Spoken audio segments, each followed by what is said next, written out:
I agree with your overall argument. Rewriting a dominantly heterosexual and non-transgender culture to include queer identities is important. However, a lot of your arguments seem to revolve around this concept of manifest faggotry, which is a concept I've never come across before. And you never clearly define this term in your argument, so I can't be very sure of what you mean by it. However, I do know that the word faggot is a difficult one to rally around when it is so controversial, polarizing, and offensive to many within the LGBT community. It also primarily refers to gay men, which excludes much of the movement, especially the transgender community. While marriage could be one of the ways to express the manifest faggotry you suggest, there are other and more important ways to legitimize queer families. After all, there are many different kinds of families, not just the idealized family with two parent figures. In some families, there may only be one parent, there may be 3 parents, or 5 parents, or there may be 2 people with no children at all. Marriage only privileges one family type, however, and that is 2 parents with children, and same-sex marriage upholds this norm by privileging those who fit it with special rights. But the thing about rights is that they aren't supposed to be granted to you based on special conditions. The issue of marriage as a legal one is complicated and needs serious reform by all members of society. This is not the burden of the LGBT movement alone. Instead of focusing all its energy on assimilation to the dominant culture, the LGBT movement has much more pressing issues it needs to address. Some identities within the LGBT movement are still fighting just for visibility. Glee, for example, which is celebrated for being so LGBT positive, is actually very negative towards bisexuality and is almost completely mum on transgender people. If this is what we consider LGBT positive, there is still a lot to do.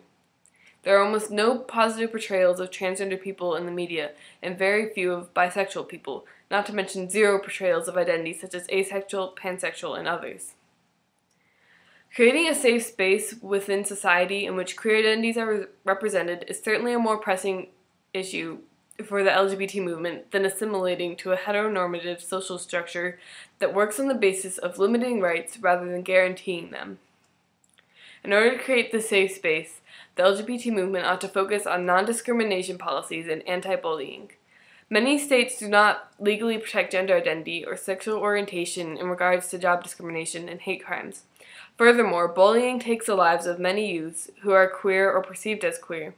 By focusing on both these issues, the LGBT movement brings support to both queer youth and queer adults.